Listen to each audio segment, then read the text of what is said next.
La chronique Les gens de chez nous et d'ailleurs, une présentation de la MRC de Montmagny. Montmagny accueille des gens de partout dans le monde.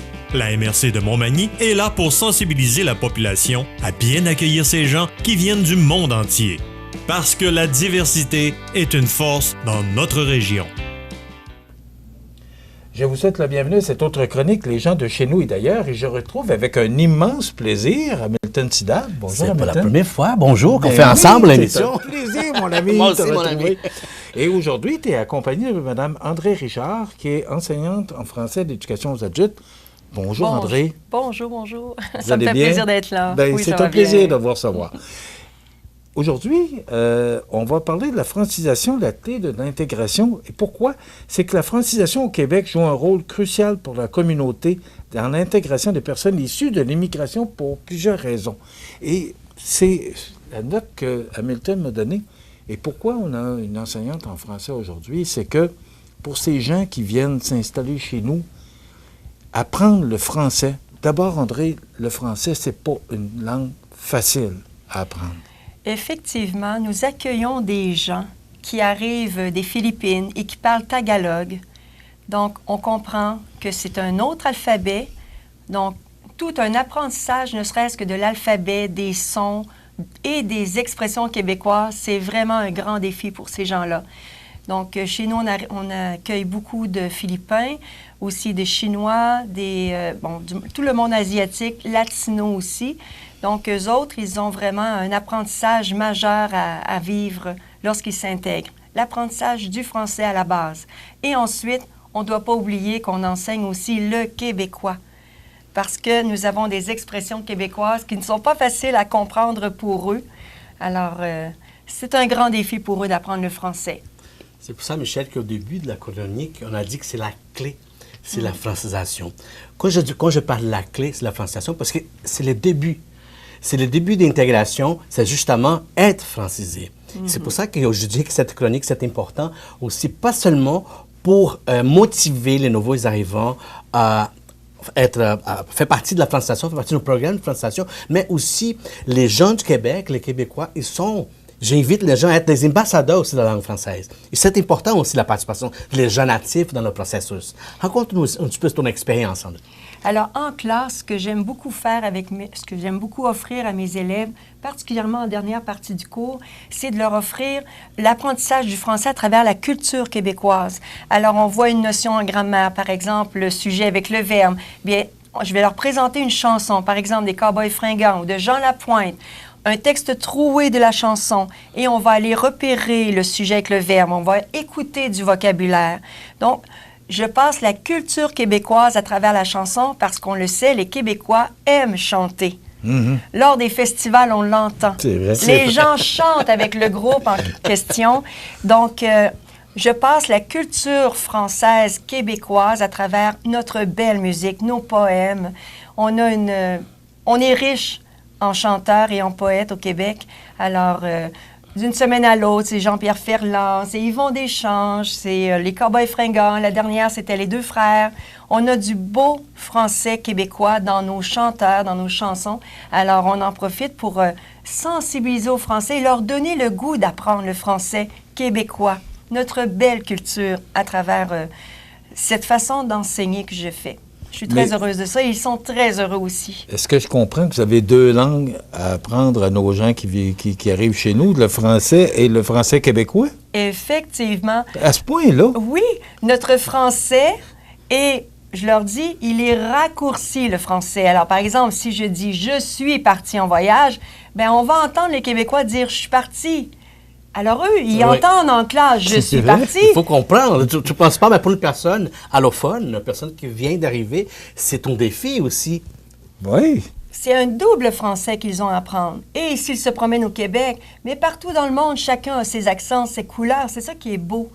Mais le Québécois a ses accents et on doit les sensibiliser à ça. Et on rigole bien parce qu'on a un site où il y a toutes les expressions québécoises, donc qui leur permettent de rigoler et de mieux comprendre aussi notre vocabulaire quotidien. Hamilton, quand les gens viennent s'établir ici pour l'emploi, principalement, là, pour combler nos besoins en main-d'œuvre, est-ce que c'est une barrière est-ce que les gens peuvent s'empêcher de venir s'installer chez nous parce qu'ils ont le français à apprendre puis le français québécois? Est-ce que ça devient une barrière? Pour toi comprendre, Michel, imaginons, toi, à la place du nouveau arrivant, si tu partes pour travailler au Mexique, au Brésil, mais tu ne parles pas portugais. C'est normal que tu vas voir certains empêchements, mais c'est ton défi que les gens savent déjà d'avance. Bon, au Québec, c'est en français que ça fonctionne. Et donc, j'encourage beaucoup les gens, avant d'y arriver dans le territoire québécois, qui commencent déjà à faire ses études en francisation. Parce que ça va ouvrir les portes. Et la porte plus importante que va ouvrir, c'est justement la porte d'intégration. Les Français linguistiques, à niveau linguistique, ça ouvre les portes au niveau d'intégration. Parce que ces gens-là, ils vont venir pas seulement pour travailler, mais ces gens veulent que ces gens-là restent chez nous. Donc, imaginons, André, j'imagine que tu as des exemples de gens qui sont arrivés à niveau 0 de français et aujourd'hui, tu vois cette évolution. Raconte-nous ton expérience. Oui, effectivement. On voit des gens, j'ai enseigné aussi niveau 1. Alors, des gens qui arrivent avec pratiquement pas de français. Ils ont un grand défi, mais on les accompagne dans cet apprentissage du vocabulaire, des sons, de chaque mot. Donc, mais je peux vous dire que dernièrement, j'ai demandé à mes élèves comment ils ont vécu leur intégration et ils nous disent, ils nous répètent combien ils ont été bien accueillis dans leur milieu de travail et du quartier. J'ai été très émerveillée de ça parce que les gens sont accueillants, les Québécois sont accueillants, ils veulent les aider et ils acceptent de reprendre leurs phrases pour que les gens les comprennent. Donc, c'est vraiment formidable ce qui se passe au niveau de notre région. Cette intégration-là, comment ça peut prendre de temps, André, pour être capable de s'exprimer? Là, on parlait juste avant l'entrevue. Être capable de fonctionner. C'est ça, dans l'entreprise, là, parce que, bon, ils sont avec les employés ou avec les collègues de travail. C'est différent d'être avec vous ou à l'école. Comment tout ça se passe? Comment ça prend de temps? Bien, le temps, c'est variable selon chacun son niveau d'apprentissage, sa rapidité d'intégration, mais en général, ça peut prendre 1 an. Lorsque les gens arrivent dans un milieu, une entreprise, bien, ils apprennent le vocabulaire immédiat pour fonctionner. Ils s'aident avec Google Traduction. Alors, le patron peut expliquer certaines choses grâce à Google Traduction pour les premiers pas, parce qu'ils ne comprennent absolument rien.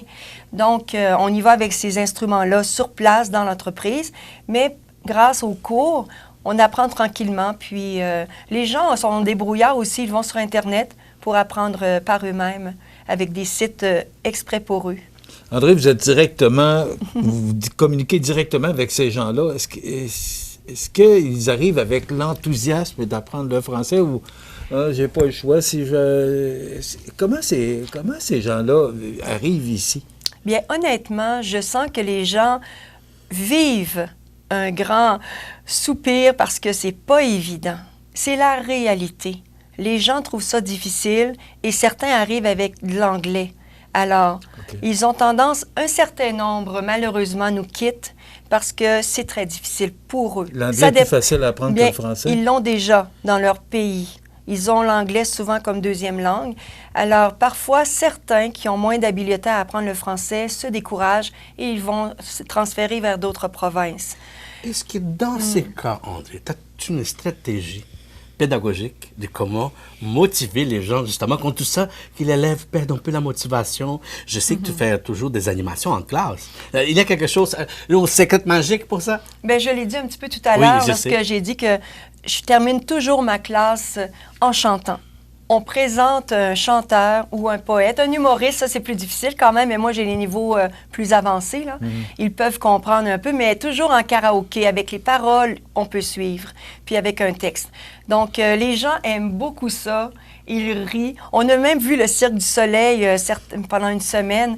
Donc les gens, ils partent enthousiastes. Ils sont heureux d'avoir découvert notre culture grâce à ce que je présente. Ça favorise la motivation à apprendre. Mais non seulement ils quittent leur pays, mais il faut qu'ils arrivent ici et l'intégration, on le dit, l'intégration sociale, là, c'est vraiment difficile. C'est à nous autres, je pense, à les aider à s'intégrer plus facilement. Mais c'est pas, ce que je comprends, c'est pas évident, là. C'est un travail qu'on travaille fort sur le terrain, justement, pour motiver ces gens, pas seulement les nouveaux arrivants, mais motiver les gens du Québec aussi à de plus en plus avoir une ouverture d'esprit et que ces gens-là viennent pour s'installer, pour s'intégrer dans notre belle région. Puis ce que j'aime beaucoup d'Hamilton, c'est qu'il travaille pour Montmagny Accueil et il offre une panoplie d'activités pour que les gens puissent se retrouver en groupe, fraterniser et avec les Québécois pour s'intégrer dans leur milieu et sortir de la solitude. Ça, c'est très important. Moi, c'est ce que je promets aussi. Je leur dis, je leur montre comment chercher sur Internet, par exemple, quoi faire à Québec, quoi faire à Montmagny. Alors, les gens, je leur donne des pistes pour pouvoir s'intégrer et apprendre le français lors d'événements culturels ici à Montmagny. C'est très intéressant et c'est là qu'on réalise comment ces gens-là doivent travailler pour s'intégrer chez nous. Mais grâce à des gens comme vous leur facilitez la vie, malgré que ce soit quand même difficile pour eux. Bravo, félicitations pour ce que vous faites. Mais je veux féliciter les Québécois. Oui. Je veux féliciter les Québécois ici à Montmagny qui aussi se sensibilisent à l'accueil des nouveaux arrivants et on sait combien on leur doit beaucoup d'être là. Alors c'est un bel échange, c'est enrichissant et mes élèves me le disent, les gens sont accueillants. Merci beaucoup, André Richard, qui est enseignante en français à l'éducation aux adultes, et Hamilton Sidat de Montmagny Accueil, un très bon communicateur. Merci beaucoup. Je le taquinais avant l'entrevue, je lui disais à quel point on le voit partout, parce que justement, vous le disiez, là, il organise toutes sortes d'activités pour aider ces gens-là à s'intégrer. Bravo, Hamilton, pour le travail que tu fais. Et merci beaucoup à tout le monde du Montmagny, parce que l'accueil fait partie de notre communauté de façon générale. Exact. Ça complète notre chronique Les gens de chez nous. Et d'ailleurs, on se retrouve dans 2 semaines. Voilà. Merci. Merci. Au revoir. La chronique Les gens de chez nous et d'ailleurs, une présentation de la MRC de Montmagny.